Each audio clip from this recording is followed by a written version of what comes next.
బులెటిన్లో breaking news చూస్తున్నాం. తెలంగాణ రాష్ట్రంలో కాంగ్రెస్ ప్రభుత్వం ఏర్పడి తమ అభిమాన నేత రేవంత్ రెడ్డి ముఖ్యమంత్రి అయిన శుభ సందర్భంగా భారీ బైక్ ర్యాలీ చేపడుతున్నట్టు ఆదిలాబాద్ అసెంబ్లీ నియోజకవర్గ ఇన్ఛార్జ్ కంది శ్రీనివాస్ రెడ్డి తెలిపారు.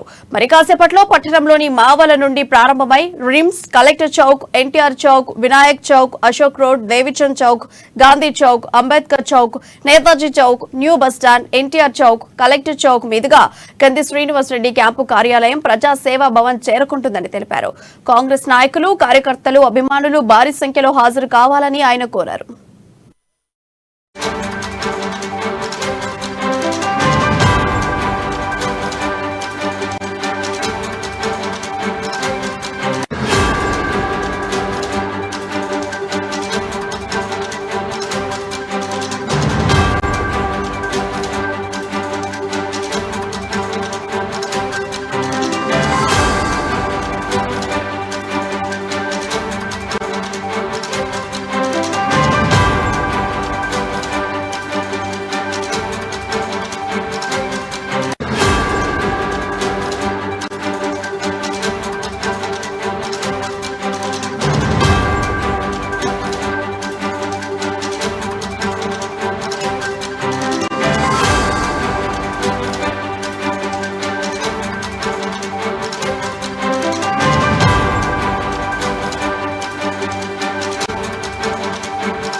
తెలంగాణ రాష్ట్రంలో కాంగ్రెస్ ప్రభుత్వం ఏర్పడి తమ అభిమాన నేత రేవంత్ రెడ్డి ముఖ్యమంత్రి అయిన శుభ సందర్భంగా భారీ బైక్ ర్యాలీ చేపడుతున్నట్టు ఆదిలాబాద్ అసెంబ్లీ నియోజకవర్గ ఇన్ఛార్జ్ కంది శ్రీనివాస్ రెడ్డి తెలిపారు. మరి కాసేపట్లో పట్టణంలోని మావల నుండి ప్రారంభమై RIMS, Collector Chowk, NTR Chowk, Vinayak Chowk, Ashok Road, Devichand Chowk, Gandhi Chowk, Ambedkar Chowk, Netaji Chowk, New bus stand, NTR Chowk, Collector Chowk మీదుగా కంది శ్రీనివాస్ రెడ్డి క్యాంపు కార్యాలయం ప్రజా సేవా భవన్ చేరుకుంటుందని తెలిపారు. కాంగ్రెస్ నాయకులు, కార్యకర్తలు, అభిమానులు భారీ సంఖ్యలో హాజరు కావాలని ఆయన కోరారు. తెలంగాణ రాష్ట్రంలో కాంగ్రెస్ ప్రభుత్వం ఏర్పడి తమ అభిమాన నేత రేవంత్ రెడ్డి ముఖ్యమంత్రి అయిన శుభ సందర్భంగా భారీ బైక్ ర్యాలీ చేపడుతున్నట్టుగా ఆదిలాబాద్ అసెంబ్లీ నియోజకవర్గ ఇన్ఛార్జ్ కంది శ్రీనివాస్ రెడ్డి తెలిపారు. ఇక దీనిపై మరింత సమాచారం మా ప్రతినిధి సత్యనారాయణ అందిస్తారు. సత్యనారాయణ, చెప్పండి, ర్యాలీ ఎలా జరుగుతోంది? Thank you Priya. అయితే ఈ రోజు ఉదయం ఇప్పుడు అంటే 10 గంటలకి ర్యాలీ ప్రారంభం అనుకున్నారు. అయితే 10 గంటలకు భారీ బైక్ ర్యాలీ, దాదాపుగా వందలాది మంది తమ బైకులు చేపట్టి కాంగ్రెస్ పార్టీ అభిమానులు, కార్యకర్తలు, తర్వాత ముఖ్య నాయకులు వీళ్ళంతా అయితే భారీ ర్యాలీకి అయితే పూనుకున్నారు. ఉదయం మావల నుంచి ఈ యొక్క బైక్ ర్యాలీ ప్రారంభం అవుతుంది. మావల నుంచి మావల, రిమ్స్, తర్వాత రిమ్స్ నుంచి ఎన్టీఆర్ చౌక్, కలెక్టర్ చౌక్, ఎన్టీఆర్ చౌక్, దేవిచంద్ చౌక్, తర్వాత అంబేద్కర్ చౌక్, శివాజీ చౌక్, అలా bus stand, new bus stand, ఆ తర్వాత అలా దాని మీదుగా ప్రజాసేవా భవన్ వరకు ఈ యొక్క భారీ ర్యాలీ చేరుకునేలా అయితే ఏర్పాట్లు చేశారు. అందుకు అనుగుణంగానే కాంగ్రెస్ శ్రేణులు అయితే వీటికి ముమ్మరమైనటువంటి ఏర్పాట్లు అయితే చేశారు. ఉదయం 10 గంటలకైతే ఖచ్చితంగా ఈ ర్యాలీ ప్రారంభం అవుతుందని చెప్పేసి వాళ్ళంతా భావిస్తున్నారు.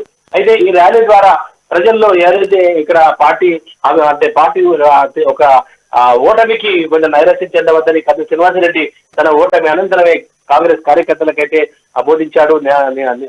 నిరుత్సాహపడద్దు, ధైర్యంగా ఉండమని చెప్పాడు. అయితే ఈ ర్యాలీ ద్వారా కార్యకర్తల్లో కూడా ఒక రకమైనటువంటి ఒక జోష్, ఏదైతే ఆ నైరాశ్యంతో నిరుత్సాహంలో ఉన్నటువంటి ఒక కార్యకర్తలకు కావచ్చు, అభిమానులకు కావచ్చు, కాంగ్రెస్ శ్రేణుల్లో అయితే ఒక ఉత్సాహాన్ని నింపడానికి ఈ యొక్క ర్యాలీ ఉపయోగపడుతుందని చెప్పేసి భావిస్తున్నారు.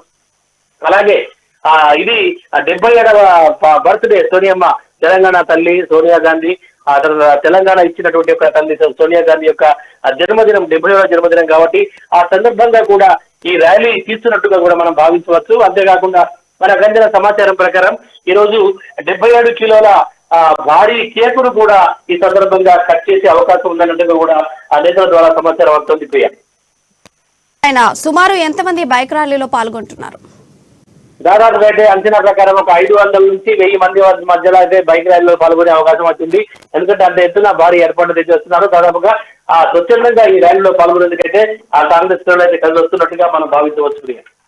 అంటే ఈ బైక్ ర్యాలీలో అసలు వాళ్ళు ఏది కోరుకొని బైక్ ర్యాలీ చేస్తున్నారంటే రేవంత్ రెడ్డి 6 గ్యారెంటీలలో ఒక గ్యారెంటీని కన్ఫర్మ్ గా అందరికి కన్ఫర్మ్ చేసినట్టుగా ఒక పథకం మీద సైన్ చేసినందుకు బైక్ ర్యాలీ నిర్వహిస్తున్నారా లేదంటే సంబరాల కోసం ఈ బైక్ కాంగ్రెస్ పార్టీ ఎక్కడైతే అంటే ముందుగానే వాళ్ళంతా కూడా ఊహించినట్టు కాంగ్రెస్ పార్టీ తెలంగాణ రాష్ట్రంలో అధికారంలోకి రావడం, ఆ తర్వాత తను బాగా అభిమానించేటటువంటి అన్నగా భావించేటటువంటి యనుమల రేవంత్ రెడ్డి ముఖ్యమంత్రి కావడం, తర్వాత సోనియా గాంధీ జన్మదినం కావడం, ఈ 3 సందర్భాలని పురస్కరించుకొని అంటే ఈ 3 ఇప్పుడు ఒక తెలంగాణ రాష్ట్రంలో కాంగ్రెస్ ప్రభుత్వం ఏర్పడడం ఒక సంతోషం అయితే, తను అభిమానించేటటువంటి రేవంత్ రెడ్డి ముఖ్యమంత్రి కావడం మరొక సంతోషం, ఆ తర్వాత ఇవాళ 9 సోనియా గాంధీ జన్మదినం కావడం కూడా మరో కారణంగా ఈ బైక్ ర్యాలీ తీస్తున్నట్టుగా మనం భావించవచ్చు Priya. Right, thank you Satyanarayana.